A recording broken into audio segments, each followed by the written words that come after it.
আজকে লেকচার বাংলা ব্যাকরণের আলোচ্য বিষয়। এবার আমরা 3 নাম্বার পৃষ্ঠাটা আলোচনা করব। একটা বাক্য আমরা লিখছি প্রথমে, আমি মাতৃভাষা বইটি পড়ি। এটি একটা বাক্য। এই যে ছেলেটা, এই ছেলেটা কি করতেছে? এই ছেলেটা বলতেছে যে আমি মাতৃভাষা বইটি পড়ি। এই যে আমি মাতৃভাষা বইটি পড়ি, এটা একটা কি বাক্য? তাহলে আমরা লিখলাম যে একটি বাক্যকে বিশ্লেষণ করলে বাংলা ব্যাকরণের আলোচ্য বিষয়গুলো আমরা পাবো। তাহলে একটা বাক্যকে যদি আমরা বিশ্লেষণ করতে পারি সঠিকভাবে, তাহলে আমরা বাংলা ব্যাকরণের আলোচ্য বিষয়গুলো পাবো। বুঝিয়ে দিচ্ছি, আমি মাতৃভাষা বইটি পড়ি। এখন দেখেন, এই আমি আসলে কি? এই আমি একটা শব্দ না পদ? বলেন তো, এই আমি শব্দ না পদ? কি হবে এটা? এই আমিটা কি হবে? শব্দ হবে না পদ হবে? দেখেন, আমি মাতৃভাষা বইটি পড়ি। দেখেন, এইখানেও আমি আছি, এইখানেও আমি আছি। তাহলে কেউ লিখছে শব্দ, কেউ লিখছে পদ, কেউ আবার লিখছে শব্দ পদ দুইটাই। হ্যাঁ, না, এই আমিটা শুধুমাত্র শব্দ হবে। এই আমিটা শুধুমাত্র কি হবে? শব্দ হবে। এটা পদ হবে না, এটা পদ হবে না। তাহলে আমিটা শুধুমাত্র হবে কি? এখানে শব্দ। এটাকে পদ বলা যাবে না। পদ বললে ভুল হবে, কারণ একটা শব্দ কখনো পদ হয় না। একটা শব্দ কখনো কি হয় না? পদ হয় না। যখন শব্দ বাক্যের মধ্যে ব্যবহৃত হয়, তখন সেটাকে আমরা পদ বলি। এইখানে আমিটাকে বলতে পারি আমরা পদ, এই মাতৃভাষাটাকে বলতে পারি একটা পদ, বইটিকে বলতে পারি আমরা একটা পদ, এবং পড়িটাকে বলতে পারি একটা পদ। অর্থাৎ কোনো শব্দ যখন বাক্যে ব্যবহৃত হয়, তাকে কি বলা হয়? পদ বলে। আমরা প্রথমে এইটা একটা কি বাক্য পাইলাম, প্রথমে একটা বাক্য পাইলাম, আমরা ওইখানে বাক্য লিখলাম। 2 নাম্বারে দুইটা জিনিস শিখতে পারবে। বাক্যের ভিতরে যেটা থাকবে সেটাকে বলা হচ্ছে পদ, আর যখন এই পদটা যখন আলাদা করে লিখবো, তখন হয়ে যাচ্ছে সেটা শব্দ। সেটা হয়ে যাচ্ছে কি? শব্দ। তাহলে বাক্যে যখন ব্যবহৃত হবে, তখন সেটাকে আমরা কি বলবো? পদ বলবো। আর যখন বাক্যে ব্যবহৃত হবে না, যেমন মাতৃভাষা যদি আলাদা করে ব্যবহার হয়, মাতৃভাষা, তখন কিন্তু এটা কি? তখন শুধুমাত্র এটা শব্দ হবে। তার মানে আমরা দুইটা জিনিস, একটা বাক্য পাইলাম, একটা শব্দ। এবার যদি কোনো শব্দকে, যেমন আমি, এই শব্দটাকে যদি বিশ্লেষণ করি, তাহলে পাই আ, তারপর পাই ম, তারপর হচ্ছে রস্বই। তাহলে আমরা কতগুলো কি পাই? কতগুলো? এগুলোকে বলা হয় বর্ণ। এগুলোকে বলা হয় বর্ণ। আর এই বর্ণগুলোকে যখন আমরা মুখে বলবো, তখন বলবো আমরা ধ্বনি। তাহলে আরেকটা জিনিস শিখলাম, বর্ণ জিনিসটা কি? লিখিত রূপ। বর্ণ জিনিসটা লিখিত রূপ। আর ধ্বনি জিনিসটা কি?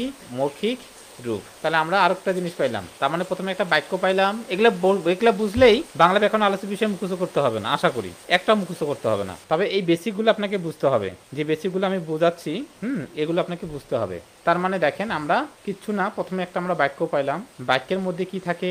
বাক্যের মধ্যে পদ থাকে। এই পদটাকে যদি আলাদা করে লিখিস, তাহলে সেটা শব্দ হয়। আর একটা শব্দকে যদি বিশ্লেষণ করি, তাহলে এই শব্দটাকে বিশ্লেষণ করলে আমরা হয় ধ্বনি পাবো, নতুবা বর্ণ পাবো। ধ্বনিটা হচ্ছে মুখের বিষয়, আর এই ধ্বনিটা যখন আমরা লিখে প্রকাশ করব, তখন বর্ণ। আর এই বাক্যটার কি আছে? বাক্যটার একটা অর্থ আছে না? বাক্যটার একটা কি আছে? অর্থ আছে। এই যে অর্থ। তার মানে বাংলা ব্যাকরণের আলোচ্য বিষয় কিন্তু 4টি। তাহলে বাংলা ব্যাকরণের মূল আলোচ্য বিষয় হচ্ছে 4টি। আলোচ্য বিষয় 4টি যে আমরা বললাম, এই 4টা আলোচ্য বিষয় কি কি? তাহলে প্রথমে বাক্য, তারপরে বাক্যের মধ্যে কি থাকে? বাক্যের মধ্যে কোনো শব্দ যদি থাকে, সেই শব্দটাকে আমরা পদ বলি। তার মানে এখানে দুইটা ধরবো, শব্দ তত্ত্ব বা পদ তত্ত্ব। আর শব্দকে যদি আমরা বিশ্লেষণ করি, তাহলে শব্দকে যদি বিশ্লেষণ করি, তাহলে কতগুলো আমরা বর্ণ বা ধ্বনি পাই। ধ্বনি জিনিসটা মুখের বিষয়, আর বর্ণের বিষয়টা লৌকিক রূপ। আর এই বাক্যর একটা কি আছে? বাক্যর একটা অর্থ রয়েছে। তাহলে বাংলা ব্যাকরণের আলোচ্য বিষয় আমাদের 4। তাহলে খুবই সহজ। বাংলা ব্যাকরণের যে আলোচ্য বিষয় 4টি, তাহলে আমাদের আর এটা মুখস্থ করতে হচ্ছে না। আমি প্রশ্ন করছি, এই বাংলা ব্যাকরণের মূল আলোচ্য বিষয় কয়টি? 4টি। ধ্বনিতত্ত্ব, শব্দতত্ত্ব বা রূপতত্ত্ব, বাক্যতত্ত্ব বা অর্থতত্ত্ব। এই 4টা ছাড়া, এছাড়া বাংলা ব্যাকরণে আর কি কি আলোচ্য বিষয় রয়েছে? তাহলে আমরা 4টা বিষয় তো শিখলাম। ধ্বনি, ধ্বনি দিয়ে কি গঠিত হয়? ধ্বনি দিয়ে আমাদের, যখন আমরা ধ্বনিগুলো আমরা লিখিত রূপ করব, তখন বর্ণ, আর বর্ণগুলো পাশাপাশি বসালে শব্দ হয়ে যায়। আর শব্দগুলো যদি বাক্যের মধ্যে বসাই, তখন সেটা পদ তত্ত্ব হয়ে যায়। তাহলে শব্দ দিয়ে তাহলে কি গঠিত হচ্ছে? শব্দ দিয়ে পদ হচ্ছে। পদ দিয়ে আমরা কি গঠন করতেছি? বাক্য গঠন করতেছি। আর বাক্যটার কি আছে? অর্থ রয়েছে। তাহলে বাংলা ব্যাকরণের মূল আলোচ্য বিষয় 4টি: ধ্বনিতত্ত্ব, শব্দতত্ত্ব, রূপতত্ত্ব। এটা আরেকটা বলতে পদ তত্ত্ব বলতে পারি, পদ তত্ত্ব। আর বাক্য তত্ত্বের আরেক নাম হচ্ছে পদক্রম। কেন পদক্রম? কারণ পদগুলো ক্রমানুসারে বসলেই তো বাক্য সৃষ্টি হচ্ছে, ঠিক না? যে আমি মাতৃভাষা বইটি পড়ি, তাহলে এটা একটা পদ, এটা একটা পদ, এটা একটা পদ, এটা একটা পদ। তাহলে পাশাপাশি অনেকগুলো পদক্রম হয়ে যাচ্ছে। তাহলে পদক্রম আরেক নাম হচ্ছে কি? পদক্রমে আরেক নাম হচ্ছে বাক্য তত্ত্ব। বাংলা ব্যাকরণের মূল 4টি বিষয় বাদ দিয়েও আমরা বাংলা ব্যাকরণে আরো 2টা আলোচ্য বিষয় দেখতে পাই। একটা হচ্ছে অভিধান তত্ত্ব, আর একটা হচ্ছে ছন্দ ও অলংকার তত্ত্ব। ছন্দ ও অলংকার তত্ত্ব। তাহলে আমরা মোট বাংলা ব্যাকরণ আলোচ্য বিষয় 6টি পেলাম, কিন্তু 6টির মধ্যে এগুলো কিন্তু অতিরিক্ত। হ্যাঁ, এগুলো হচ্ছে অতিরিক্ত। মূল হচ্ছে কিন্তু আমাদের 4টি। এই 4টি হচ্ছে আমাদের মূল, আর এই 4টার বাইরে আরো 2টা পাই আমরা, সেটা হচ্ছে অভিধান তত্ত্ব এবং ছন্দ ও অলংকার তত্ত্ব।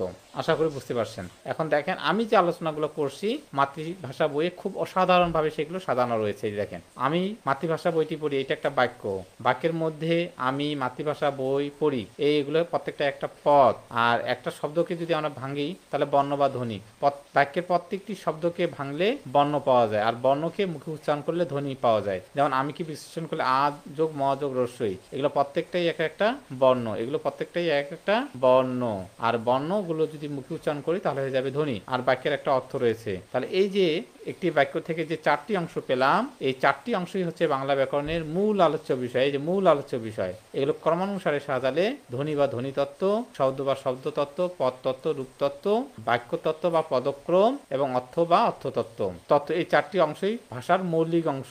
যদি পরীক্ষা আসে ভাষার মৌলিক অংশ কয়টি, ভাষার মৌলিক অংশ হচ্ছে 4টি।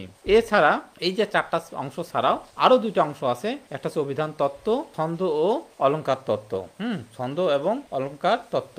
তবে এই যে অভিধান তত্ত্ব এর ইংরেজি নামটা একটু মনে রাখতে হবে। তাহলে এটা হচ্ছে এই যে লেক্সিকোগ্রাফি বা গ্রাফি উচ্চারণটা হবে। হ্যাঁ, তাহলে এটা একটু মনে রাখবো যে অভিধান তত্ত্বের একটা ইংরেজি নাম রয়েছে, সেটা হচ্ছে কি লেক্সিকোগ্রাফি। এটা আমরা মনে রাখবো, তাহলে আমাদের পরীক্ষায় প্রশ্ন আসছে সেগুলো আমরা সমাধান করতে পারবো। আশা করি সবাই পারবেন। আমরা 5টা প্রশ্ন অলরেডি করছি, 39টা প্রশ্ন কিন্তু সমাধান করবো আমরা। হ্যাঁ, তাহলে 6 নম্বর প্রশ্নের সমাধান করেন। ব্যাকরণের মূল আলোচ্য বিষয় কয়টি? মূল, এই যে মূল চেয়েছি, মূল।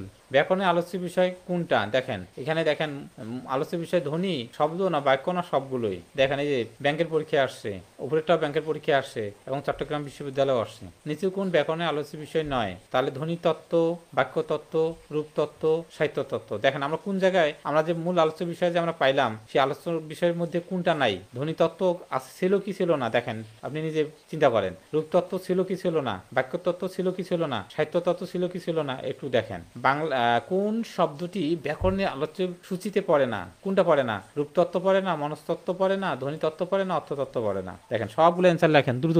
তারপরে যে লেক্সিকোগ্রাফি কোন বিষয় নিয়ে আলোচনা পড়ে? আমরা কিছুক্ষণ আগে শিখলাম লেক্সিকোগ্রাফি এর ইংরেজি নাম। অভিধান তত্ত্বের ইংরেজি নাম হচ্ছে কি? লেক্সিকোগ্রাফি। অভিধান তত্ত্বের আরেকটা নাম আছে, দেখেন অভিধান তত্ত্বের আরেকটা নাম আমি লিখে দিই, অভিধান সংকলন। অভিধান তত্ত্বের আরেকটা নাম। এই তো অসাধারণভাবে অ্যান্সার গুলো পাচ্ছি আমরা। তাহলে দেখেন উত্তরগুলো দেখেন আপনি পেয়ে যাবেন। দেখেন তাহলে আমরা দেখি বাংলা ব্যাকরণের মূল আলোচ্য বিষয় কিন্তু আমাদের 4টি, এটা আমরা পাইলাম। আর ব্যাকরণের আলোচ্য বিষয় আমরা জানি ধ্বনিও হয়, শব্দও হয়, বাক্য হয়। তার মানে অ্যান্সার হবে আমাদের সবগুলো। ব্যাকরণের আলোচ্য বিষয় নয়, আমরা জানি ধ্বনিতত্ত্ব হয়, বাক্য তত্ত্ব হয়, রূপতত্ত্ব হয়, কিন্তু আমাদের সাহিত্য তত্ত্ব আমরা কোথাও পড়ি নাই। কারণ একটা বাক্য আমরা পাইছি, প্রথমে বাক্যের মধ্যে কি পাইছি? শব্দ বা পদতত্ত্ব পাইছি বা রূপতত্ত্ব পাইছি, তারপর শব্দকে ভাঙলে ধ্বনি বা বর্ণ পাই বা অর্থতত্ত্ব পাই, কিন্তু সাহিত্য তত্ত্ব বলতে কোনো বাংলা ব্যাকরণের আলোচ্য বিষয় নয়। এছাড়া আরো 2টা রয়েছে আমাদের, অভিধান তত্ত্ব, ছন্দ এবং অলংকার, কিন্তু সাহিত্য তত্ত্ব বলতে আমাদের কোনো আলোচ্য বিষয়ের মধ্যে পড়ে না। এটা রাজশাহী বিশ্ববিদ্যালয়ে প্রশ্ন আসছে। দেখছেন সব প্রশ্ন পাচ্ছেন। আপনি যদি মনোযোগ দিয়ে ক্লাস করেন তাহলে অবশ্যই পাবেন। সবাই কিন্তু সঠিক করছেন। তাহলে আজকে এই পর্যন্তই। সবাইকে অসংখ্য ধন্যবাদ।